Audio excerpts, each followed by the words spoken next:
AP దేవాదాయ మేడ్చల్ జిల్లా Pocharam police station పరిధిలోని అనురాగ్ యూనివర్సిటీలో స్లాబ్ కూలీ నలుగురు కూలీలకు తీవ్ర గాయాలయ్యాయి. వీరిలో ఇద్దరి పరిస్థితి విషమంగా ఉంది. ఎమర్జెన్సీ వార్డులో చికిత్స పొందుతున్నారు. ఈ యూనివర్సిటీ జనగాం ఎమ్మెల్యే పల్లా రాజేశ్వర్ రెడ్డికి చెందింది. ఎఫ్టీఎల్లో నూతన నిర్మాణాలు చేపడుతున్నారని గతంలో ఫిర్యాదులు వచ్చినట్లు తెలుస్తోంది. యూనివర్సిటీ సిబ్బంది మీడియాను లోపలికి అనుమతించలేదు. పోలీసులు కేసు నమోదు చేసి దర్యాప్తు చేస్తున్నారు.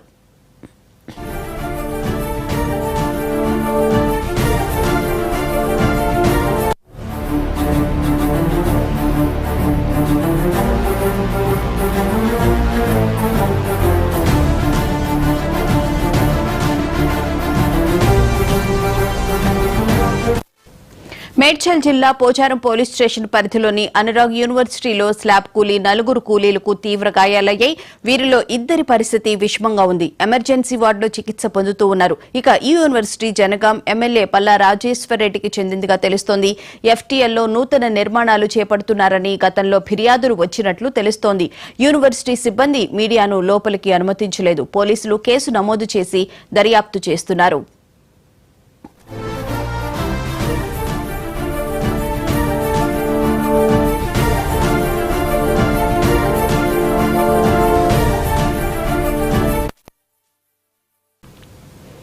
ఏపీ దేవాదాయాలలో గత 3 రోజులుగా కురుస్తున్న విస్తారమైన వర్షాలు జనజీవనాన్ని తీవ్రంగా ప్రభావితం చేశాయి.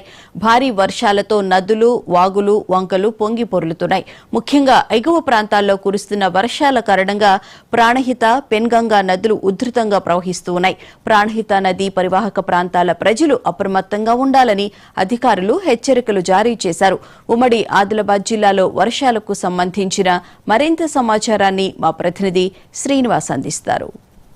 ఉమ్మడి ఆదిలాబాద్ జిల్లాలో గత వారం రోజులుగా విస్తారంగా వర్షాలు కురుస్తున్న నేపథ్యంలో ఉమ్మడి ఆదిలాబాద్ జిల్లాలోని ప్రధాన జలాశయాలకైతే వరద నీరు వచ్చి చేరుతున్నటువంటి పరిస్థితి కనిపిస్తుంది. ప్రధానంగా ఉమ్మడి ఆదిలాబాద్ జిల్లాలోని ఎల్లంపల్లి ప్రాజెక్టు, అదేవిధంగా కొమరంభీం ప్రాజెక్టు, అదేవిధంగా కడెం ప్రాజెక్టు, దాంతోపాటుగా సాత్నాల ప్రాజెక్టుకి అయితే వరద నీరు వచ్చి చేరుతున్నటువంటి పరిస్థితి కనిపిస్తుంది. అంతేకాకుండా ఉమ్మడి ఆదిలాబాద్ జిల్లాలోని ప్రాణహిత, పెనుగంగ, గోదావరి నదులకు కూడా వరద నీరు వచ్చి చేరుతున్నటువంటి పరిస్థితి కనిపిస్తుంది. బాబ్లీ గేట్లు ఎత్తిన తర్వాత గోదావరి నదికి కూడా వరద నీరు వస్తూ ఉంది. అంతేకాకుండా ఎగువగా కురుస్తున్నటువంటి వర్షాలతోటి, ముఖ్యంగా మహారాష్ట్ర ఎగువ ప్రాంతంలో కురుస్తున్న వర్షాలతోటి మాత్రం ప్రాణహిత నది మాత్రం ఉప్పొంగి ప్రవహిస్తున్నటువంటి పరిస్థితి కనిపిస్తుంది. మనం ఉమ్మడి ఆదిలాబాద్ జిల్లాలోని ప్రధాన జలాశయం అయినటువంటి ఎల్లంపల్లి జలాశయం వద్ద ఉన్నాం.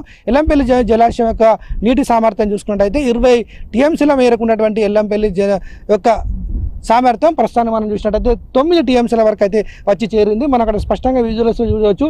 148 మీటర్లకు సంబంధించి ఎల్లంపల్లి ఈ ప్రాజెక్టు సామర్థ్యం నీటిలో ఉంటే 142 మీటర్ల వరకు అయితే వచ్చి చేరుతున్నటువంటి పరిస్థితి కనిపిస్తుంది. అంతేకాకుండా ఉమ్మడి ఆదిలాబాద్ జిల్లాలో మరో ప్రాజెక్టు విషయానికి వచ్చినట్టయితే కడెం ప్రాజెక్టుకు సంబంధించి అయితే మాత్రం వరద నీరు ఎక్కువగా చేరుతున్న నేపథ్యంలో ఒక గేటును ఎత్తి దిగువ ప్రాంతానికి అయితే వదలడం జరిగింది. కడెం ప్రాజెక్టు సంబంధించి 700 అడుగుల సామర్థ్యం ఉంటే 693 అడుగులకు చేరడం తర్వాత ఒక గేటును ఎత్తి దిగువ ప్రాంతానికి అయితే వదలడం జరిగింది. 18 గేట్లు ఉన్నటువంటి కడెం ప్రాజెక్టు సంబంధించి ఈ ఒక్కటే గేటును ఎత్తి దిగువ ప్రాంతానికి వదలడం జరిగింది. ఇప్పుడు మనకు అందుతున్న సమాచారం మేరకు కూడా వరద ఉధృతి కొంతమేర తగ్గిన నేపథ్యంలో మాత్రం ఆ గేటును కూడా పూర్తిగా మూసివేసినట్టుగా తెలుస్తుంది.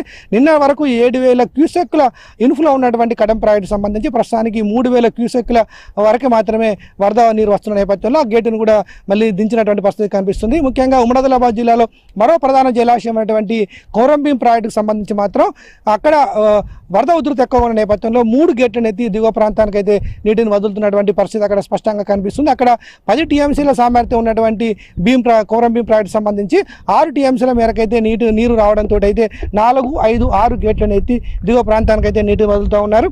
ముఖ్యంగా జలాశయాలకైతే జలకళ వచ్చినటువంటి పరిస్థితి కనిపిస్తుంది. ముఖ్యంగా ఎగువ ప్రాంతంలో వర్షాలు ఎక్కువగా ఉన్న నేపథ్యంలో ప్రాణహిత నది మాత్రం పరవళ్ళు తొక్కుతుందని చెప్పుకోవచ్చు.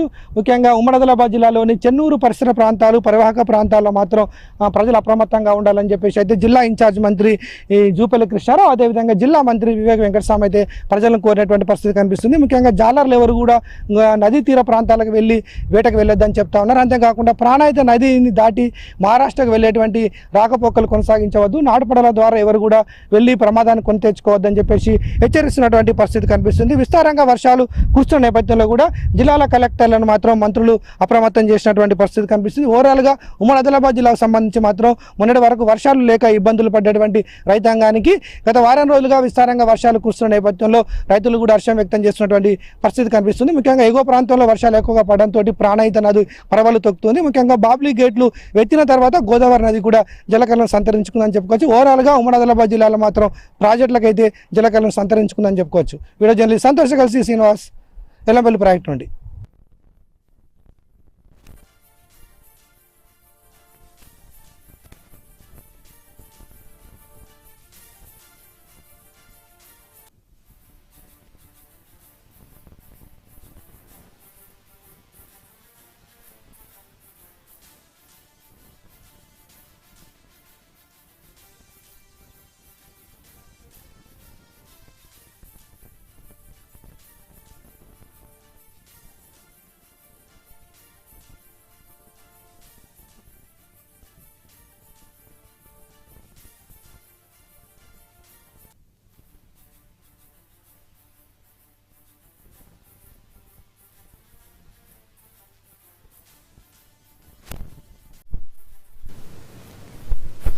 కాంగ్రెస్ జెండా మోసిన